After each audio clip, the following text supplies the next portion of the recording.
The last harvest. The sun was barely rising over the golden fields of Willow Creek, a small rural town forgotten by time. Morning dew shimmered on the grass, and the old wooden barn creaked as if whispering secrets of the past. Inside, Henry Walker, a 72-year-old farmer, sat at his worn-out table, sipping black coffee from a chipped mug. He stared out the window at his farm, the land he had worked on for over 50 years, and sighed. A lifetime of work, he muttered, and still, not enough to call it success. The walls around him carried memories, a picture of his late wife, Mary, who had passed 10 years ago, faded photographs of his two sons, both gone to cities chasing better lives, and a stack of unpaid bills resting like a mountain of regret. Henry wasn't bitter, just tired. Every day, he woke before dawn, plowed his fields, and prayed for good weather.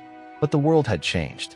Machines replaced hands, corporations replaced farmers, and hope was replaced by numbers on a screen. Still, Henry worked, not because he had much to gain, but because he didn't know how to quit. Chapter 1. The Stranger. One afternoon, as Henry was loading hay into the truck, an old blue pickup stopped near his gate. A man stepped out, young, in his 30s, wearing a dusty jacket and carrying a camera. "Excuse me, sir," the stranger called. "I'm looking for Henry Walker." Henry squinted. "You found him. What can I do for you?" "My name's Ethan Cole. I'm a filmmaker, doing a documentary on American farmers. Folks who never gave up." Henry chuckled. "You picked the wrong man, son. I'm nobody special. Just a man who's been losing money slower than most." Ethan smiled. "That's exactly the story I want. Real people, real struggle." Henry hesitated, then nodded. Maybe it wouldn't hurt to tell his story. For days, Ethan followed Henry, filming him fixing fences, feeding cows, and working the fields.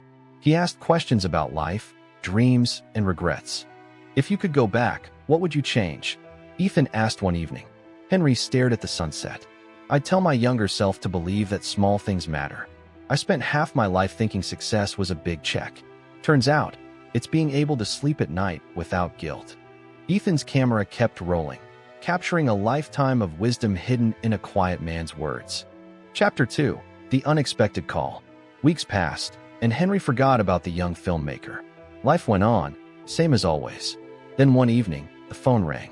"Mr. Walker?" "Yes. This is Channel 12 News. We'd like to interview you about your story, the one featured in Ethan Cole's documentary, The Last Farmer. It's gone viral." Henry blinked. "Viral? What does that even mean?" The next morning, the world came to Willow Creek.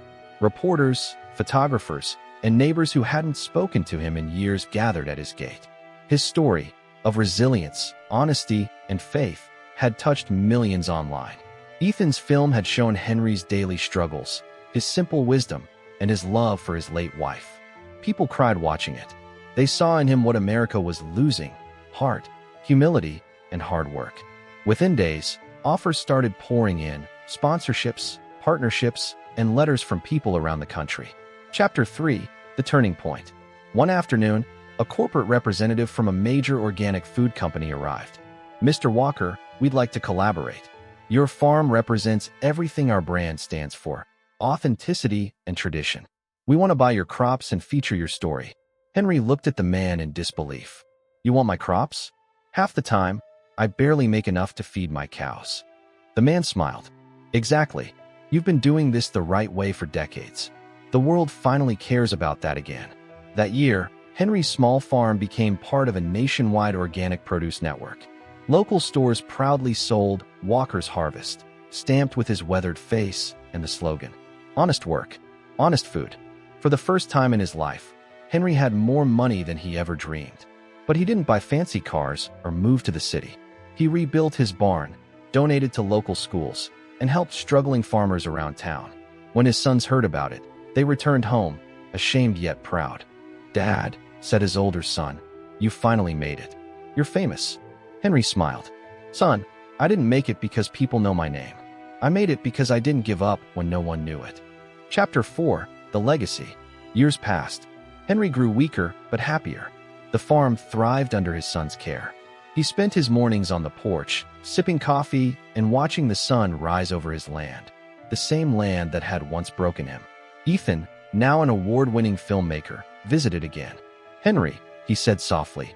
Your story changed my life. It changed millions of lives. Henry chuckled. Funny thing, isn't it?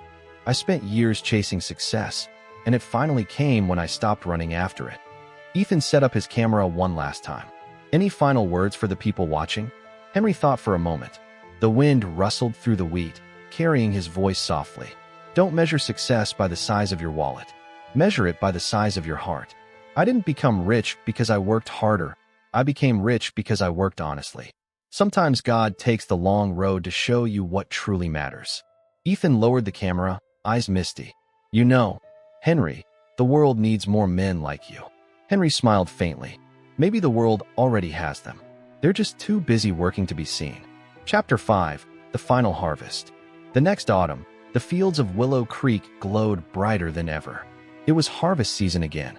Henry, now frail and leaning on his cane, walked slowly to the edge of his field. His sons joined him, the same way he and his father once did decades ago. The air was golden, calm, and full of life. Henry looked up at the sky. Mary, he whispered, we did it. The following morning, he didn't wake up. He passed peacefully in his sleep, his heart full, his hands finally at rest.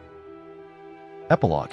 At his funeral, hundreds gathered, neighbors, farmers, businessmen, and strangers who had watched his story online. Ethan played a short clip from Henry's last interview. Don't be afraid of being small. Small seeds grow into tall trees, if you keep watering them with hope. Tears filled the crowd's eyes. Years later, a large wooden sign stood at the entrance of Willow Creek.